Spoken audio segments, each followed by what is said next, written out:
Let us continue with the museum tour. Number 9 sounds good. Kirk suddenly wonders if the diplomat's accident was an accident. Right. The plaque reads, "The Dunkelberger Automated Worker Mark 12 was a successful entry in the early days of automated labor. The Mark 12 was designed to function as a cargo helper, allowing small manufacturers to cheaply compete against large corporations. Due to their small size, reliability, and obedience, these robots were often treated like pets and given names that were incorporated into their response systems. This particular version was called Barney." Oh. Chekhov wonders if the curator has a daughter. Oh my. Scott thinks there needs to be a way to serve the cognac in every room. I can get behind that. This place is a marvel, Captain. I could spend weeks in here. I'm sure you could, Scotty. Do you think we should start back, Captain? Well, it's a dead end, so we don't have much choice. Enjoy yourself, laddie. The curator will call us when he's ready. Was that the curator? I thought I heard him call. No, Captain. We've got plenty of time to view the exhibits. What's the matter, Kirk? Bored? I see. This display is all glistening angles of crystal, written on the plaque, an early example of the crystalline computers developed by the Lantoids of Tuner 9. Supposedly impossible to access by non-Lantoid life forms, the computer works on a combination of harmonics and light transmission. The Lantoids make physical contact with the computer to operate it. It is said that listening to a Lantoid operate the computer is like listening to a complex musical score played on delicate chimes. The Lantoids view programming as an art form. Fascinating. Captain Kirk and party, please report to the curator's office, please. Captain Kirk and party, please report to the curator's office. Oh, just a couple more. Oh, okay, I got I it. hope you enjoyed your tour, gentlemen. Please join me. Would you mind if the first toast with the Kazakhstanian was to the Enterprise? We went here automatically. Okay. Curator, why isn't that Brezhnev cognac? For heaven's sakes, Chekhov, don't interrupt a man on the verge of toasting the best ship in the fleet with the finest cognac on this side of the galaxy. My apologies.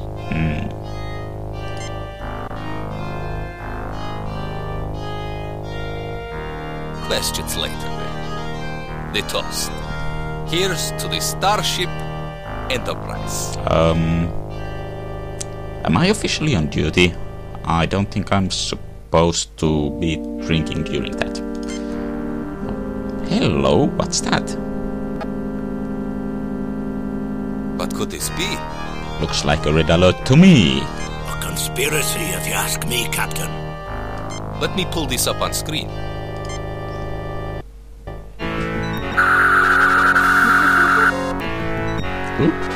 They've destroyed my camera.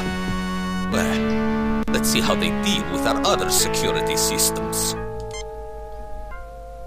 Oh. I guess I could use McCoy right about now. Wish Bones were here. He's out, but I can't tell you how bad it is. As I was saying. You get no response. A monitoring and control station for museum security. It seems we have a situation in our hands. The curator's desk. Neat. Organized. Also empty. A small conference table and chairs. An enormous bottle of cognac. The plaque below reads, "This Jeroboam of Kazakhstanian cognac is from the first blending and 40-year aging on Nova Atar." Yoink. I feel rather bad about this, Captain. I don't. I do too, Scotty, but it's always surprising what you need in an emergency. An old suit of armor but with a strong framework added inside to avoid any accidents. It's holding a large metal lance in its right gauntlet. Okay, and what is this? An aviary? This glass birdhouse is the nesting place of a Brechnerian swallow. Right. A solid-looking door with no handles. Okay, is this... The curator's office. A nearly full decanter of cognac. Finely crafted silver serving tray. Captain Kirk. Wherever he goes, trouble seems to be waiting. The chief engineer was looking forward to an idyllic day, sipping cognac and looking at old machinery. Chekhov is determined to find out who would harm such a fine gentleman with ties to the old country, then enjoy the rest of his shore leave. Look around, gentlemen. Let's see if we can find something to solve this little mystery. I do not know what we should do next, Captain. Maybe I can wring some information out of that security panel. Yeah, I was thinking the same. I imagine Scotty would be apt enough to avoid that trap. This is not quite the shore leave I expected, Captain. But before that, let's grab everything we can. Okay, The decanter is nearly full. there was something under that. The note on the paper reads, Bresnia, VVSOP 2123.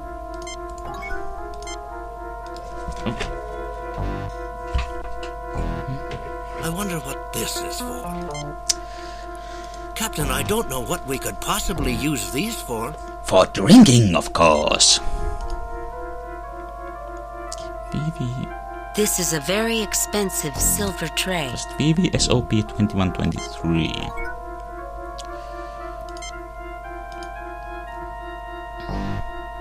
The large lance shows somewhere.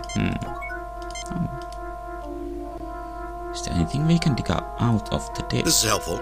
There's a button under the edge of the desk when the curator wants to open the door. Excellent. Before that, Chekhov, do you have any skill with these things? He's unconscious, Captain. Thanks, Mr. Chekhov. I was just thinking how useless it would have been for Dr. McCoy to have come with us. Okay, now I want to try that with Scotty.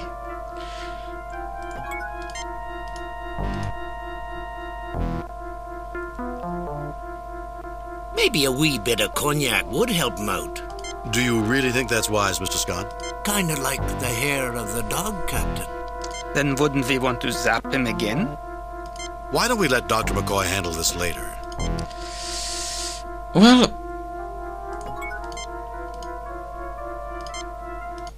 No, I don't think that's necessary. No, I don't think that's necessary. okay. Scotty, you do your thing. Your magic thing. Not much of a trap, really. Fixed it up with a wee change of wiring.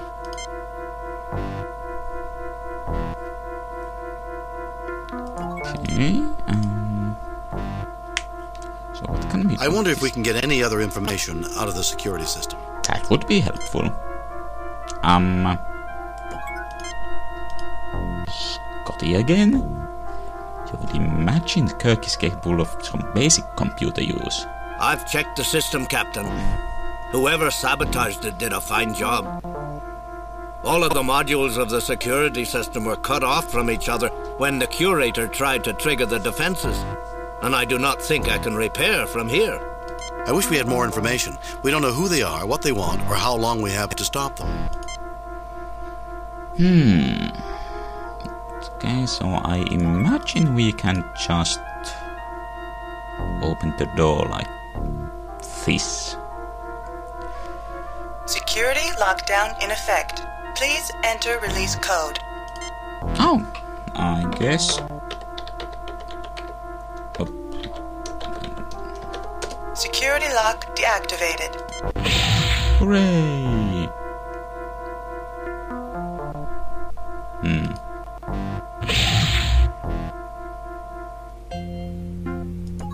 What about the button?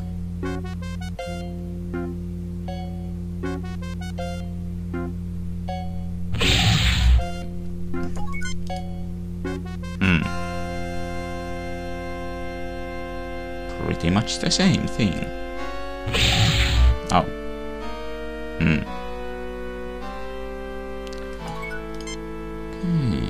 The plaque reads, an old Too bad this doesn't still work.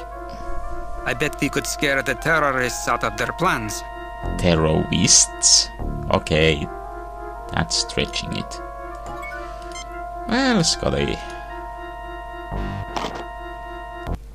I've looked this beastie over, and the only things we might be able to use are the capacitors. I've taken them out. They'll soak up a wee bit of power before releasing it. Okay. Well, let's have Scotty cannibalize everything. It's working fine. Just doesn't have anything to control right now. This machine is putting out a fair amount of power. So... The capacitor should charge very quickly. Okay. The capacitor should charge very quickly. We are waiting for that.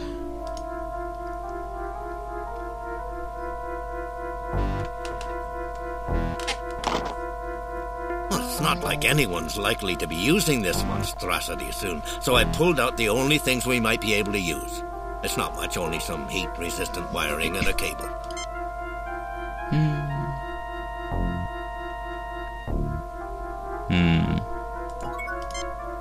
An old-style phaser cannon capacitor.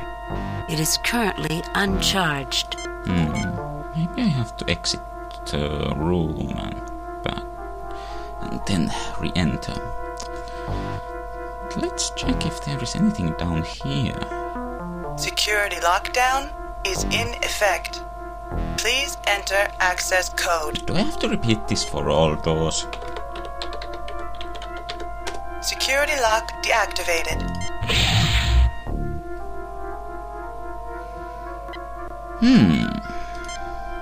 Chekhov is secretly pleased that he got to come along on this adventure. Ooh. Scotty figures the only good thing that's coming out of this little adventure is that he gets to tinker with all the antiques. I guess they all have different descriptions and dialogues now. Captain Kirk does not think about escape. He thinks about solutions. No shortcuts here, it seems. We better get moving. I don't see anything here that can help us, Captain. I don't think the schematics show the way to the other room through here. Is there something you know that we don't, Captain? I know there's old machinery here. This was a sensor diagram from the Remembrance, an early Terran interstellar craft. Low and sleek, this space vehicle has a Spartan look, written on the plaque. This is the escape pod in which the famous smuggler known as the Black McKiernan was captured. Unable to outrun his pursuers, McKiernan tried to escape in the pod as he blew up his ship, hoping the authorities would think he had perished. The pod had been specially constructed of expensive metalloceramic alloys to withstand such an escape tactic. Unfortunately for McKiernan, the pursuit included a trailing scout ship looking for a backtracking maneuver, and when the smiling smuggler opened the hatch thinking he'd made planetfall, he was treated to the inside view of a Federation cruiser's shuttle bay. The surface of the old docking ring is pitted from micrometeorite strikes, and there are several large welds running completely around it. Many magnetic coupling clamps are uniformly spaced around the ring. The plaque reads, "This docking ring was recovered in pieces from the port facilities at Genevieve 9, where it was broken when a freighter, the Hardy, accidentally turned on its thrusters just before mooring was completed." The plaque reads, "A failed experiment in Habis robotics. The Green Mark 6 was one of those ideas where the original concept might have been sound, but the follow-ups were too much. Planned as a simple cargo handler, attempts were made at increasing its function and therefore its flexibility. Unfortunately, proposed missions such as security were well beyond its recognition systems and processors. One small piece of lasting notoriety was that the Mark 6 was one of the first Habis robotic uses of room temperature superconducting wiring. While the wiring concept went forward, little else of this robot did. Scotty, yank out that room temperature superconductor. This is a bizarre piece of machinery. I wonder what it was designed for. Huh? This is not exactly my area. No, I don't think that...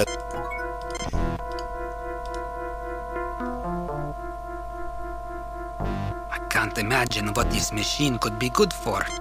Oh, well, fine. Is there anything at all here? No. Well, Scotty, let's see if you can pull out anything useful from other things. Most of this is just too massive to move around, but we've got some nice magnetic clamps here.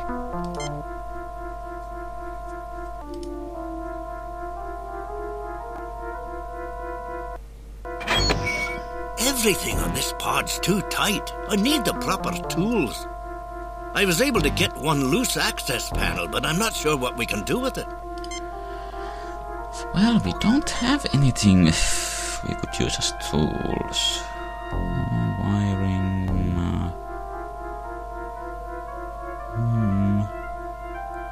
plans... tray... Nice diagram.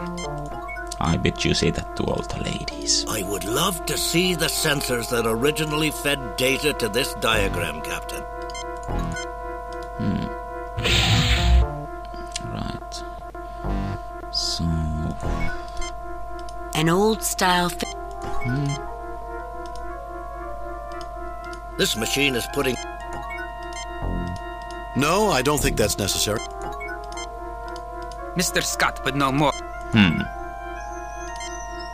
An old-style phaser cannon That's taking a while. Kirk thinks that his friend Admiral Richards is going to owe him 2 favors after this is all over. Chekhov is upset over what happened to that fine curator. Scotty thinks the only thing worse than attacking this museum would be destroying the Enterprise. Why is anybody attacking a museum anyway? We're still 2 rooms away from our problem. Let's get closer and see what we can find out. Who would do such a thing as this, Captain? We don't know until we find them, Mr. Chekhov. I wish we could reach the Enterprise, Captain. That would certainly be of some help, Mr. Scott. Did we see... Security lockdown is in effect. Was there Please enter access code. Was there communications equipment in... Authorization code correct. Warning. Malfunction in security authorization. Access denied. What? It appears that the terrorists do not want any visitors.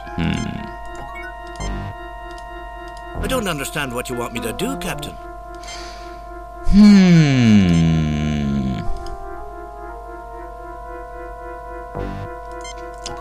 Well, here's a conundrum.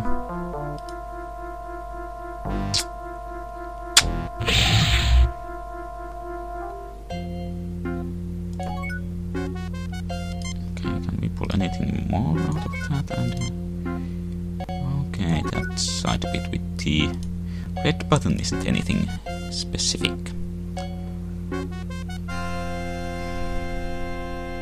Captain, I found the floor plans for that room in here.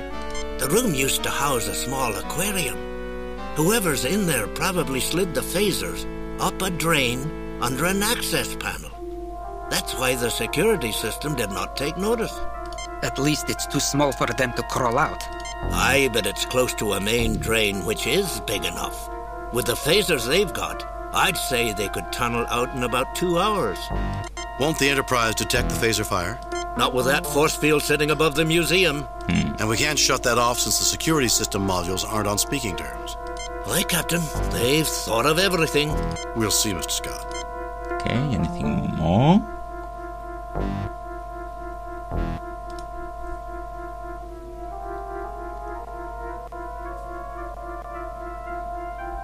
Captain, I found the room you... At least... Aye, Won't the... not with that force... And we can't... Aye, Captain. We'll see. Well, for kicks, let's see if Chekhov can do anything.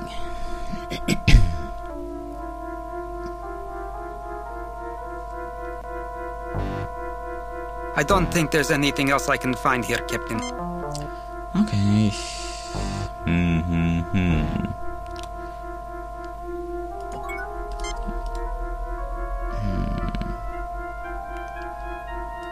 I don't see anything I could use to help the curator. Mr. Chekhov, see if you can wedge that knight under the door. Yes, Captain. Okay, not what I was expecting. There, that should hold the door open. Sure, why not?